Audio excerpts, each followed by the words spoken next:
Hey, good morning to everyone. It's early morning on Thursday. Good morning to everyone. This is Conrad K. Plumbing. I'm on my way right now to my morning meeting with local leaders and the Rotary Club. If you do not know what the Rotary Club is, I'm going to put some link down below. But I'm going right now to my weekly meeting, and we'll see what's going to happen today. I hope you guys are going to join me.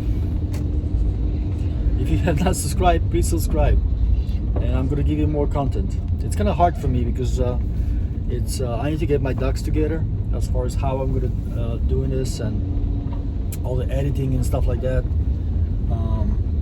But I'm trying to do more.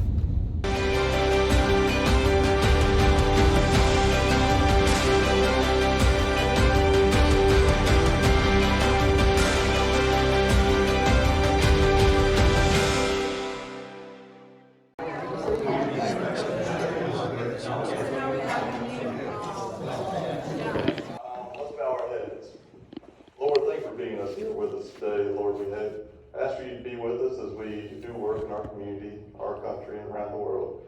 We ask that you be with people in the hospital battling COVID, without friends and family by their side, and healthcare workers working long hours. We hope that you be with our troops who are stationed here and overseas. Lord, please bless this meal that we're having this morning, and hope it continues to nourish our bodies, continue to do good work, and every day you bless us with. In your name we pray. Amen. Amen. Amen. I pledge allegiance to the flag of the United States of America and to the republic for which it stands, one nation under God, indivisible, with liberty and justice for all. Okay, and while you got the microphone risen, then you go busy and turn your head. We do have some guests today. First off, we have Mr. Steve Bullock, who is the manager at Piggly Wiggly, right here. Thank you, Steve, for being with us. We have Mr. Lon Shepard, the assistant governor, here with us today. Thank you. And we have Mr. Travis Hall, who's a proposed member for the club. So thank you, Travis. Now on to Happy Bucks with Mr. Brandon Caldwell. Happy bucks, who's happy? Somebody, anybody get divorced? Anybody happy? For the project that y'all have to help the homeless and abused mothers and children. I think Angela was talking about that just a minute ago. But so it's great, and I also want to bring some facts for Brandon, who probably doesn't realize just what y'all did with the foundation last year. But you met your goal. You are the largest contributor to the annual fund in Area 3. You gave $16,665. So that's huge. And your per capita giving was $225 a person. So give yourself a round of applause.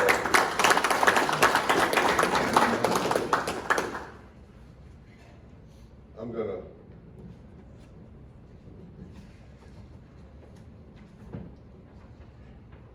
end this by giving Brandon a check for $2,500 from the district grant.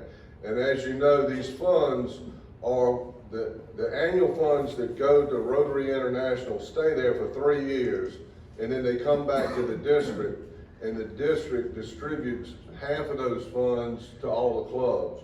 Y'all have maxed out what you're able to get, which is fantastic.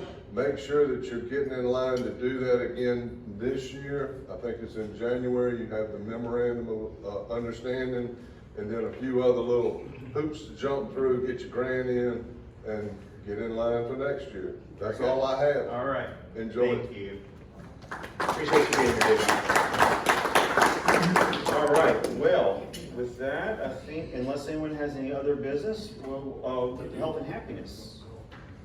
All right, TR. Well, a little serious stuff. I think my wife's been throwing this away, but I majored in civil engineering. There's a great article here about water, talking about cities in the U.S. that have water problems. You wouldn't think, but I talked about this couple up in West Virginia that has to go like 10 miles away and haul pickup trailer of water back so they can drink and brush their teeth in this country. Great article. And the other thing, it got my thing, was free your mind in here they talk about how a lot of inventions, can anybody name some that were made by mistake?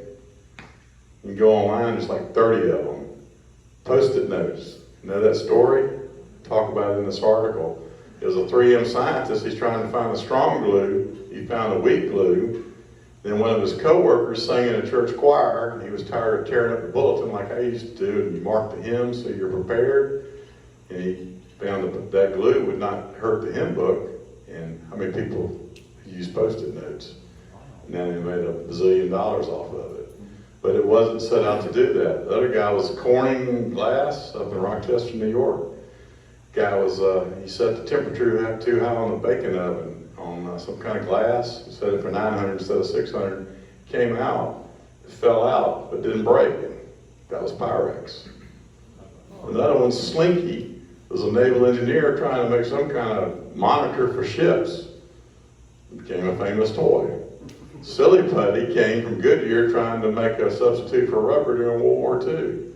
So, kind of interesting if you want to look at that. It talks about free your mind and being creative. And it's not so much being smart, it's being able to connect the dots. Different thing. And aside from that, who's ever seen the Towns, won the Nobel Prize, Furman boy that did the laser? She just died fairly.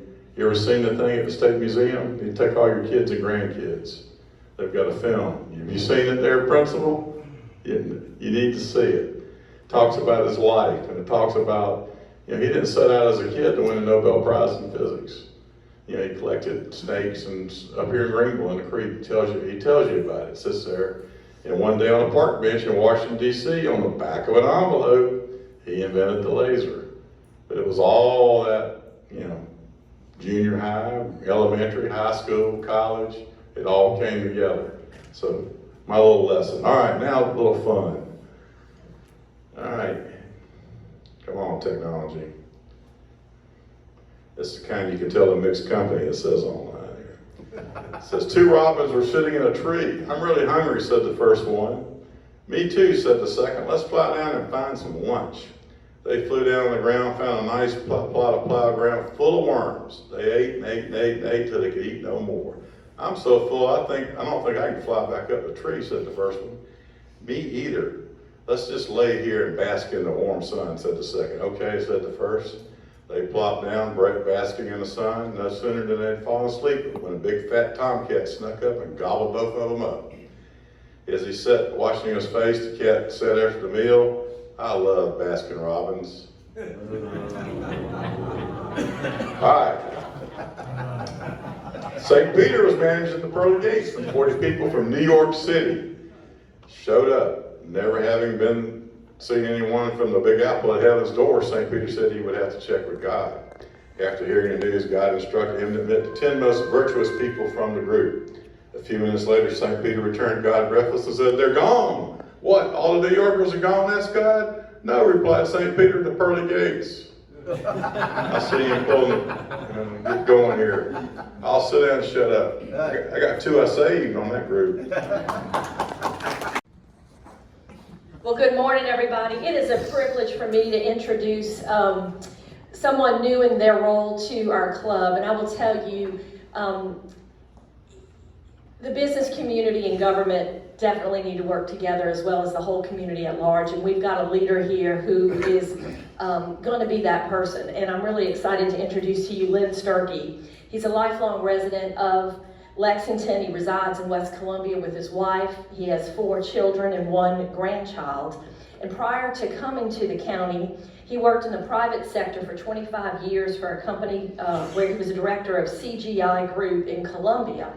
And he was responsible for implementing production support, account management, and financial forecasting. And so I think, like chamber folks, you don't say, well, I'm gonna grow up and be a chamber director. And I don't think Lynn probably said, well, I'm gonna grow up and run a county. And so he ended up at the county back in 2012 to serve as their technology services director. And in that role, he coordinated and developed the implementation of technology-based systems and policies throughout the various departments and ensured the security and integrity of the county's technical services. So back in January, he was named the interim county administrator, and then in March, the county council named him as the county administrator. And today we get 2 for 1, and I'm going to invite Lynn up here, and he also brought his deputy administrator, so I'm going to let Lynn introduce Michael to you. Let's give Lynn a welcome.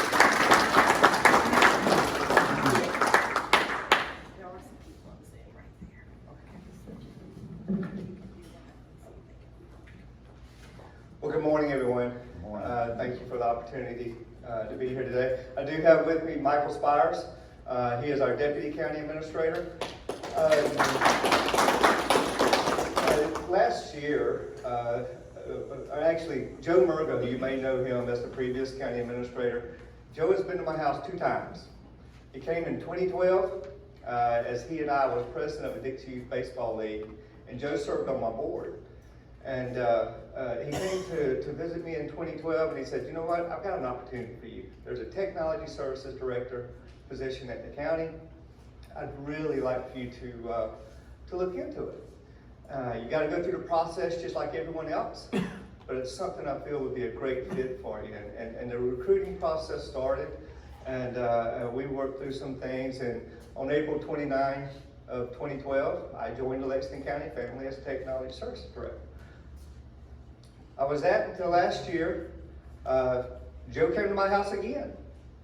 Showed up again. He's like, "Dan, I need to talk with you. I'm thinking about leaving the county, and if I leave the county, I'm going to need you involved. I'm going to need you to help us through this transition period." I said, "Heck no, no way, not interested." Well, guess what? We worked through that. November 1st last year, I was named the interim county administrator. I was able to work side by side with Joe for November and December. And then December 31st, he left the county, went on about his career, started as the interim in January, and then in March, was named the full-time administrator. And I'm grateful for the opportunity.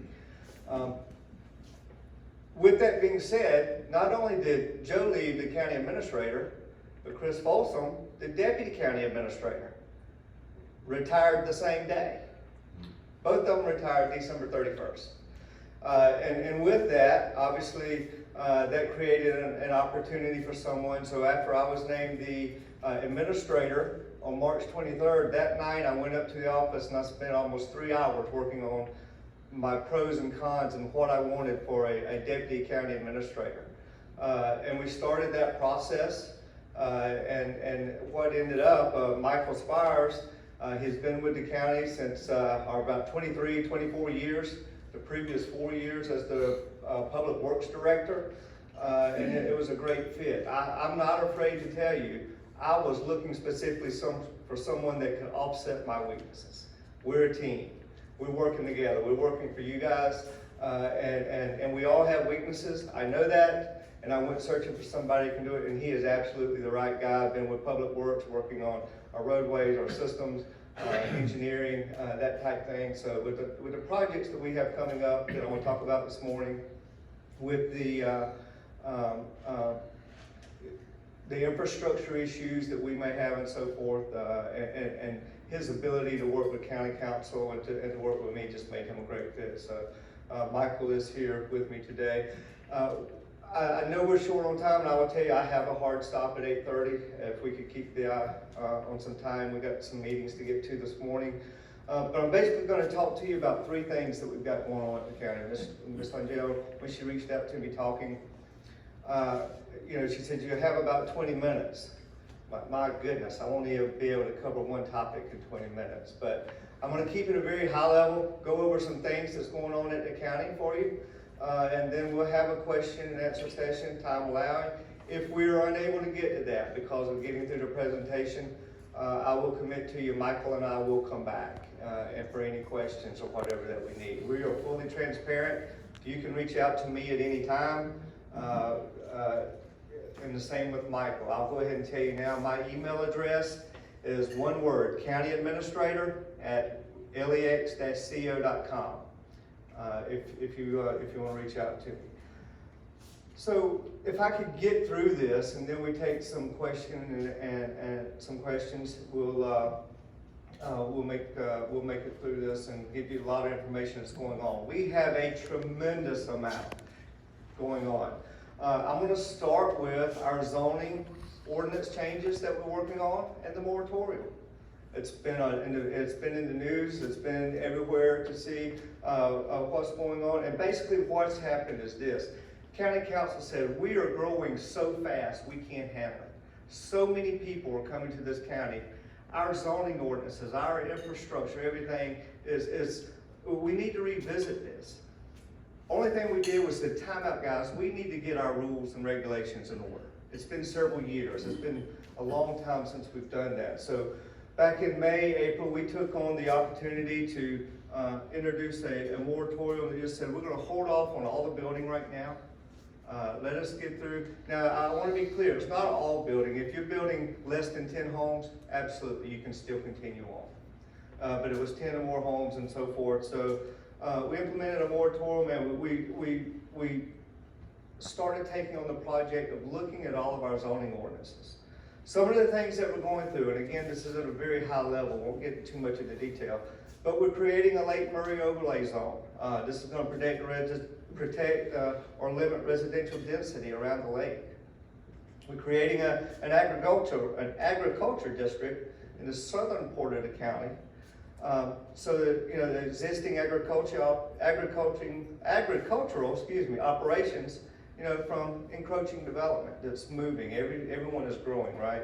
And we're creating standards for apartments in terms of where they can be accessed and so forth. I know as everybody's known, a lot of things about the apartments out here off Charter Oaks. Trust me, we receive a ton of calls about that. It goes from, if people are hearing there's Section 8 housing coming, there's apartments, all this, and all I hear is Section 8, Section 8. The truth is this, these are Section 42 apartments. A Section 8 apartment, first of all, is a voucher program, all right?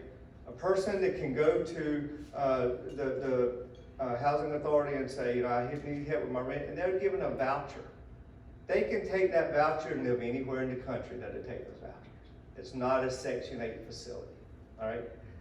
These facilities that are being built, and one is approved, we have another one that's been looked at, we have a lawsuit going on because it's caught up in the moratorium. These are Section 42. What this means is this. The builder is given tax credits to build these facilities. That's what it means. And they can keep the rent low, right? They do studies. The average median income out here off Charter Oaks is $83,000 a year. So then if you take 30 to 60% of that, which is what they'll charge or what they will look at, that's the median income that you have to use to live in these facilities, right?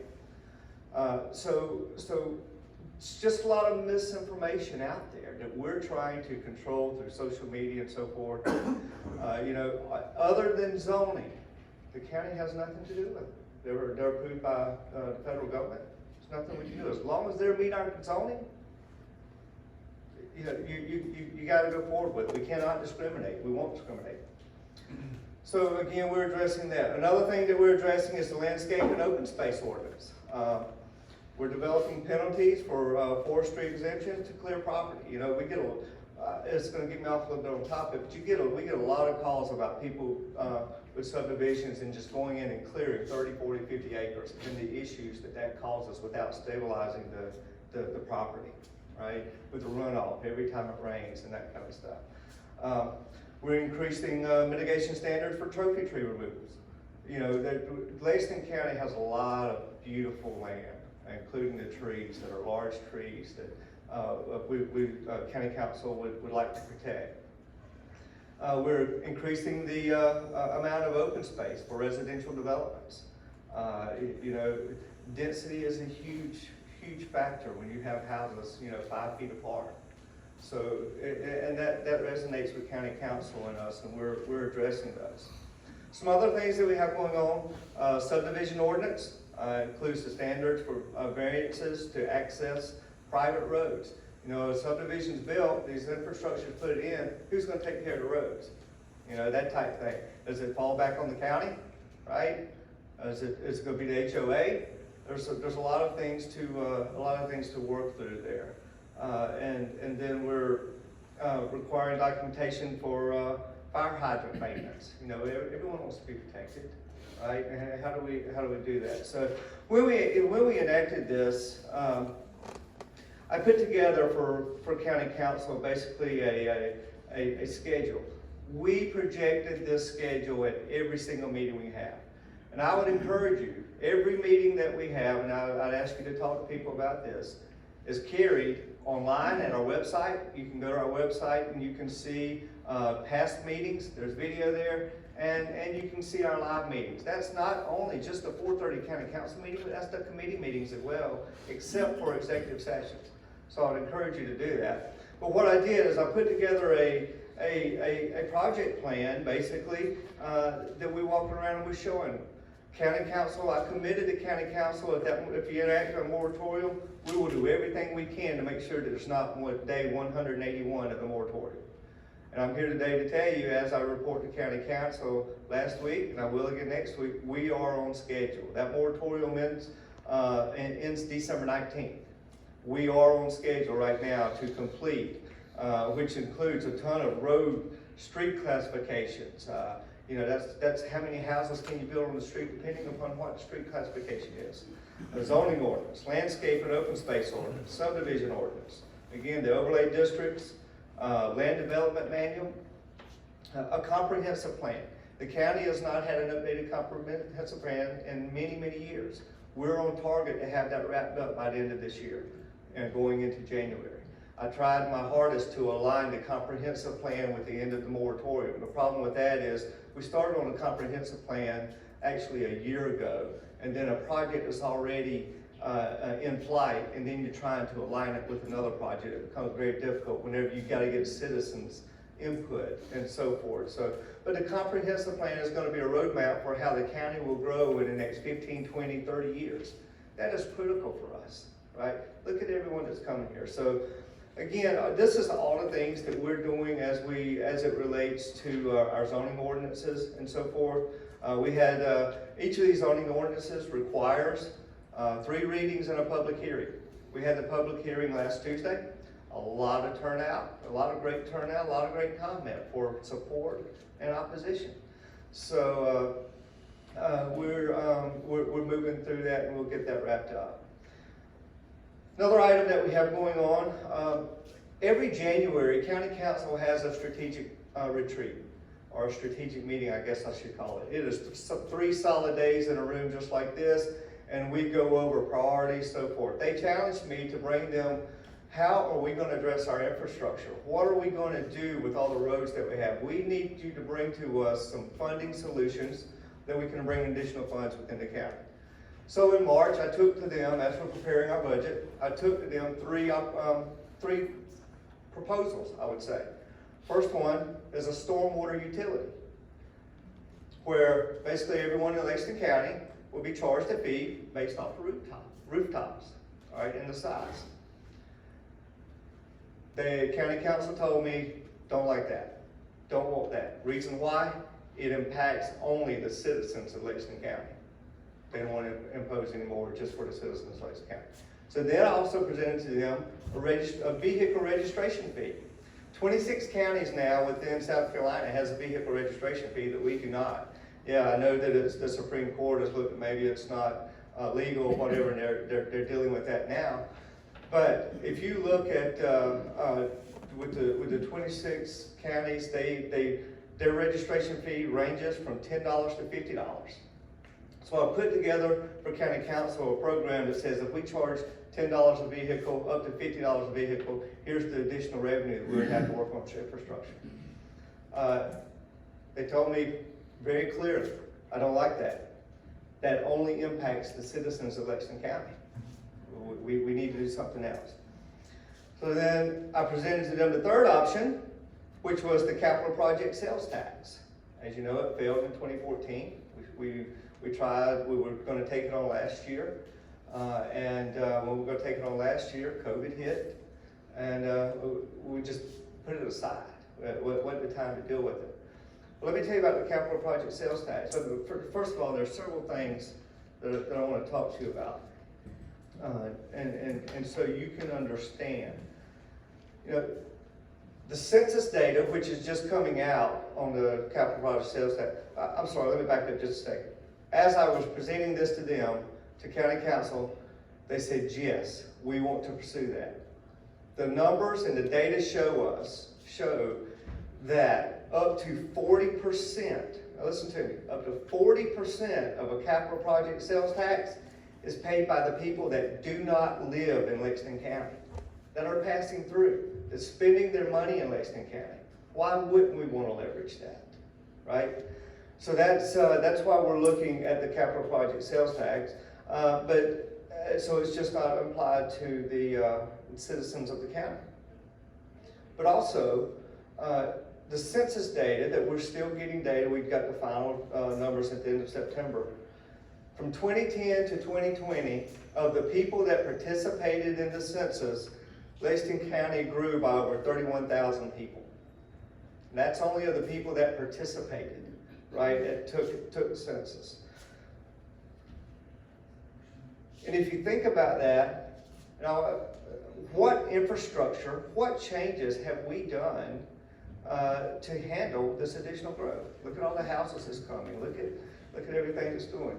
Also, I'll tell you this, whenever we were asking and whenever I was presenting this to them, when you look at our tax rolls from 2010 to 2020 for our vehicle taxes, we added almost 50,000 vehicles to our tax rolls in those 10 years. Where's the infrastructure? What new infrastructure, what new changes have we done? These are true numbers. These are facts that we need. So that's why we're looking at the capital project sales tax to help, because then anyone that's passing through Lexington County can help fund this stuff. We can use it as transportation. The capital project sales tax, you can use it for roads, you can use it for bridges, highways, jails, that kind of, there's statute that we have to follow that you can use it for.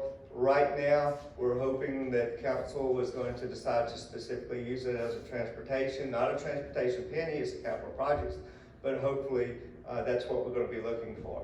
What we do, whenever we started talking about this, I put together again for them another timeline.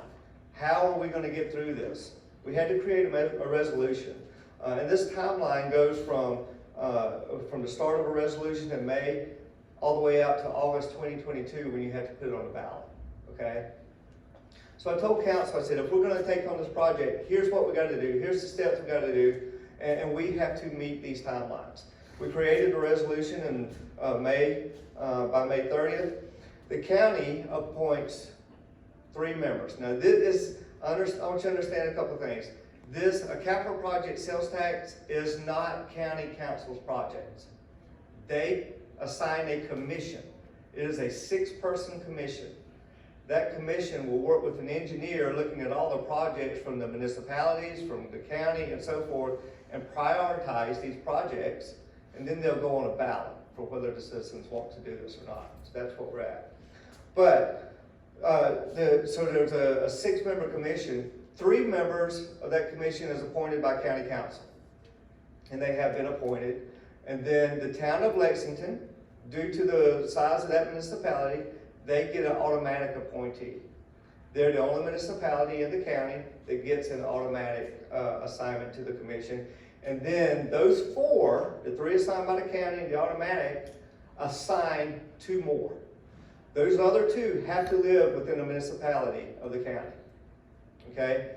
And the reason we're leaving here this morning, we have a 9 o'clock meeting to assign those other 2. I'm meeting with the commission at 9 o'clock this morning to start talking about that.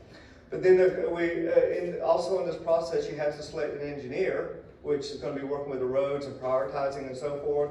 It's a long process to go through that. We went through a request for proposal, RFP. We've gone through the interview process. We sent out our requirements to over 100 engineers. 10 more minutes. I'm sorry, okay. We sent out to over 100 engineers. We had them respond, we vetted them, we've gone through it, and I will tell you next Tuesday we're making a recommendation to county council on which engineer to get this project going. So again, that's the capital project sales tax. It will be on the ballot if council decides to, or chooses to do so in November of 2022, with all the projects and the prioritization of what we're gonna take this money, how we're gonna use it, what we're gonna fix, and so forth. And again, we're looking to, hopefully, because if we don't have that, then what, right? What do we do then? The only other way, if we don't do something that we know where it's 40% of the revenue will come from people passing through the county, at that point, if we don't do that, then we have to look at other alternatives. And the third and final thing that I wanted to talk to you about today, because it's been in the media and everybody's heard about, is the state, local, and fiscal recovery funds. This is this falls under the American Rescue Plan Act, or the Coronavirus Aid Relief and Economic Security Act, or the CARES Act, as you hear it. You know, it's been widely reported that Lexington County is getting $58 million to go toward the state, local fiscal recovery fund.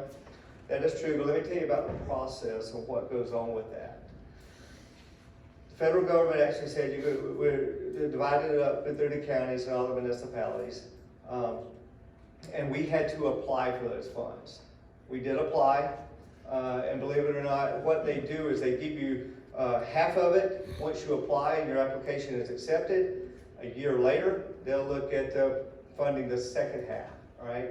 So we applied for the first half. We did receive it, and we're putting together programs for that. Now, it's a couple things. We have to report on that money quarterly. In fact, we had to do our first submission on August 30th. It just passed. And that is on our website, by the way. If you go out to our homepage, you can see that. But what can this money be used for? Is to respond to public health emergencies for negative economic impacts, provide premium pay for workers that's performing essential duties, reduction in revenue to companies, and to make the necessary investments from water, sewer, and broadband. There's been a lot of discussion about that with COVID hitting. So we've gone through the process. We're looking at what we can do. There's several things that we have to do. We have to follow the guidelines. There is currently a survey up on our website. I would encourage you to go out there and do it. The survey basically follows the guidelines of the federal government of what this money can be used for.